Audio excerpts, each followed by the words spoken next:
My name's Harlan Whitaker, and at 61, I figured the worst of my battles were behind me: 2 tours in Nam, a divorce that gutted me like a fresh-caught trout, and 40 years grinding as a diesel mechanic in the Rust Belt bowels of Youngstown, Ohio. Now retired, I rattle around in the old Whitaker homestead on Elmwood Lane, a creaky 2-story Victorian that's been standing since Grover Cleveland was fumbling with tariffs. 3 acres of mostly woods, a wildflower meadow out back that my late wife Ellie planted in '89, and a gravel driveway lined with lilac bushes that smell like heaven when they bloom in May. It's the kind of place where you can sit on the porch with a lukewarm beer, listen to the katydids hum at dusk, and pretend the world's not gone mad. That peace lasted until the suits from Sterling Heights development rolled in like locusts, carving up the farmland around me into cookie-cutter colonials they slapped a luxury label on and priced at $500,000 a pop.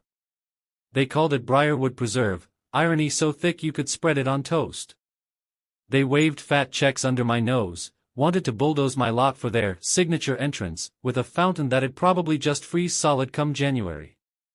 I told them to shove their fountain where the sun don't shine. This ain't for sale, I said, and meant it. Ellie's ashes are scattered under that big oak in the meadow, and no amount of granite countertops was gonna buy me out. Most of the new neighbors kept to themselves, suburban ghosts waving politely from their 3-car garages, too busy with soccer practices and spin classes to notice the grizzled vet next door. But then Lydia Hargrove moved into lot 47, the one with the executive views of my woods. 52, sharp as a switchblade, with a bob haircut that looked like it had been starched and a walk-in closet full of power suits she wore to PTA meetings. She was a corporate recruiter by day, the kind who could fire you with a smile and make you thank her for it, and by night, she was the self-anointed queen of the Briarwood HOA. Appointed? Hell, she nominated herself at the first meeting, bought the votes with catered charcuterie boards, and boom, Lydia Hargrove, enforcer of all things tidy. Her crusade started small, like a pebble in your boot. A crisp envelope arrived one Tuesday, gold-embossed letterhead smelling like fresh printer ink and entitlement.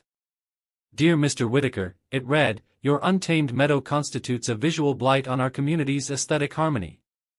Wildflowers are not permitted under Section 4.2, Landscaping Standards. Visual blight?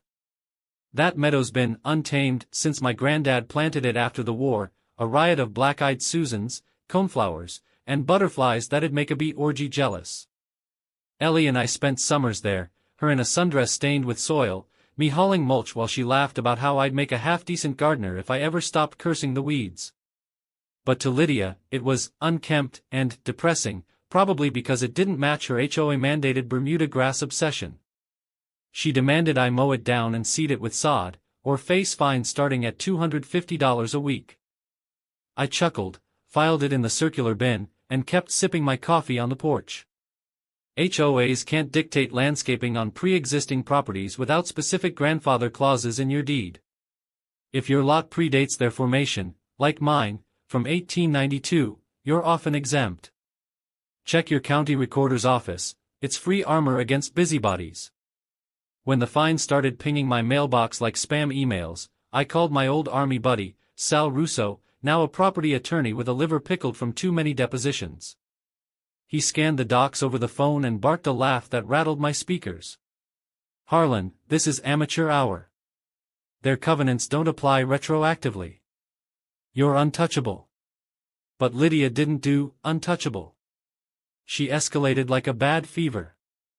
Next came the noise complaints, certified mail, again, claiming my wind chimes, Ellie's favorites, tuned to play Shenandoah in the breeze, were disruptive to resident tranquility. Then the anonymous calls to code enforcement about my illegal porch addition, which I permitted myself back in '03. Inspectors showed up twice, found my paperwork pristine, and left shaking their heads. Ma'am's got a real stick up there, one muttered as he drove off. That's when the petty warfare kicked in. Every Saturday, like clockwork, Lydia's maintenance crew, a squad of underpaid landscapers in neon vests, would fire up gas-powered edgers and blowers right along our shared fence line at 7 a.m. sharp, when the robins were still stretching their wings. The roar drowned out the birdsong, and the exhaust fumes hung thick in the air, mixing with the earthy petrichor after a rain and turning my mornings into a symphony of suburban spite. I'd wave from my porch, beer in hand even if it was just decaf, and she'd glare from her kitchen window, phone glued to her ear, probably dictating another complaint. But I held the line. Some things you don't bend on, not for chimes or meadows or the ghost of the woman who made M mean something. Lydia's next move was pure chessmaster delusion. She hired a boundary specialist, fancy talk for a surveyor with a theodolite and a god complex, to verify our property lines. Cost her $4,000, I later learned from the gossip vine. They spent a whole afternoon triangulating stakes that had been set in iron since Teddy Roosevelt charged up San Juan Hill. The air smelled of ozone from their gadgets and the faint, sweet rot of fallen apples from my one scraggly tree. 3 days later, boom, another letter. My porch eave overhung her side by 4.2 inches.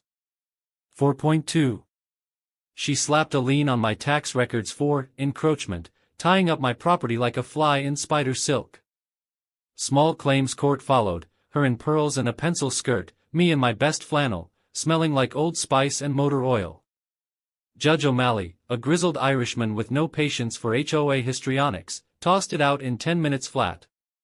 Ms. Hargrove, this ain't the Wild West, but it damn sure ain't your personal fiefdom either.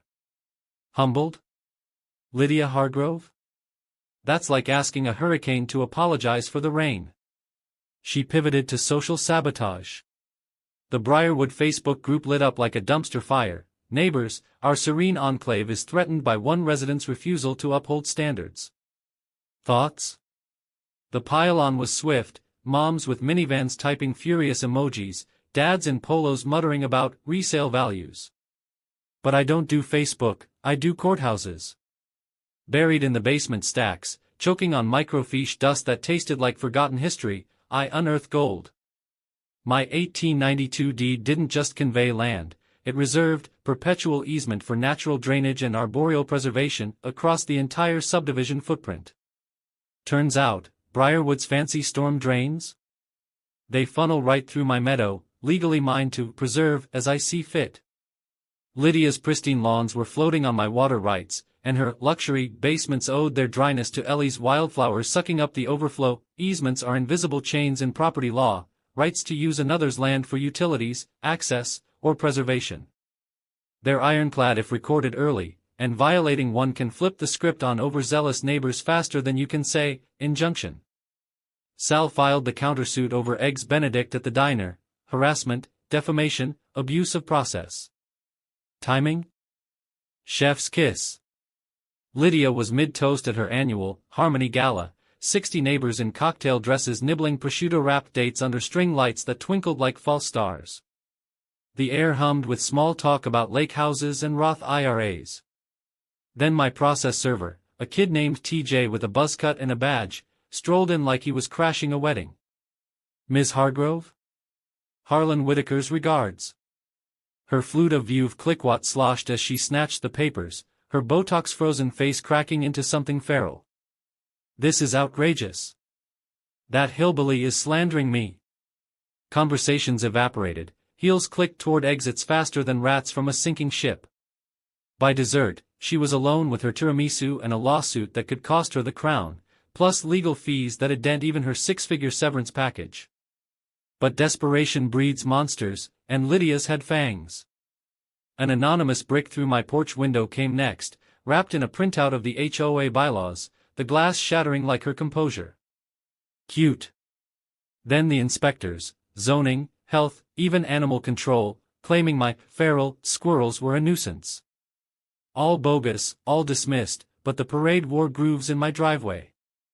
I started chatting up the foot soldiers, the clerks, the field guys, who rolled their eyes at Hargrove's witch hunts. Enter Gladys Kowalski, 72, former zoning board secretary with a smoker's rasp and a vendetta against developers who'd rezoned her family's farm for a strip mall. Over pie at the counter, she spilled, Briarwood's permits hinged on no disruption to adjacent heritage properties. My Victorian? Heritage listed since '98. Mess with it, and the whole development's environmental impact statement unravels, fines in the millions, retroactive. Armed with that, I played ecologist. Turns out, Lydia's eco-friendly irrigation system drip lines snaking under her fences, was leaching fertilizer straight into my meadow soil. Runoff tests from the county lab glowed like a rave, nitrogen levels toxic to native pollinators, turning Ellie's butterflies into casualties. I documented it all, photos at dawn, the dew-kissed petals wilting under chemical siege, the faint chemical tang overriding lilac's perfume. GPS stamped, lab-certified proof of easement violation. But the kicker?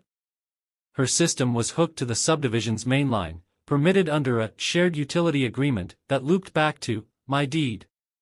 Every drop watering her azaleas was mine, and she'd turned it into poison ivy for the ecosystem.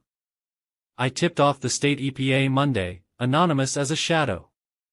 By Thursday, yellow tape ringed her yard, guys in Tyvek suits probing her sprinklers like bomb techs. Lydia's husband, a mid-level exec with a comb-over and a golf handicap, lost his company car privileges when the fines hit, $50K preliminary, with further violations pending. Her Facebook empire crumbled, posts deleted, group admins fleeing like roaches. Last I heard, she's lawyered up to her eyeballs, countersuing the developer for defective permits, but the gala crowd? They're side-eyeing her like yesterday's news. Now, I sit on that porch as the chimes sing Ellie's tune, the meadow blooming defiant under October sun. Squirrels chatter like they're in on the joke, and the lilacs whisper promises of spring. Lydia drives by slower these days, her Lexus purring like a wounded cat. Suburbia ain't war, but damn if it don't feel like victory when the bully drinks her own runoff. Ever tangled with an HOA overlord who mistook your home for their hobby? Spill it in the comments. Where you watching from? Harlan's got coffee on, and stories like these? They're the real heritage.